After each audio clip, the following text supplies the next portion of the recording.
കുറവ് കാരണം ഏറ്റവും കൂടുതൽ കൂടുന്ന രോഗം ഏതാണ്? കൊളസ്ട്രോൾ, പ്രമേഹം, വിഷവാതം, പനി. ഇതിലേതാണ്?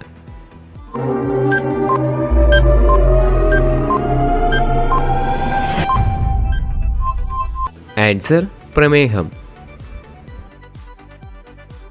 മനുഷ്യ ശരീരത്തിലെ ഏറ്റവും വിഷമുള്ള ഭാഗം ഏതാണ്?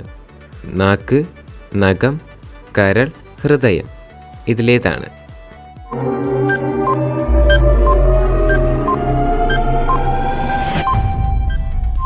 ആൻസർ കരൾ. കൊളസ്ട്രോൾ കുറയ്ക്കാൻ ഏറ്റവും നല്ല ഭക്ഷണം ഏതാണ്? കഞ്ഞി, ഓട്സ്, ചപ്പാത്തി, ചേമ്പ്.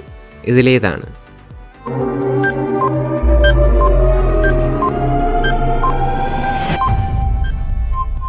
Answer oats.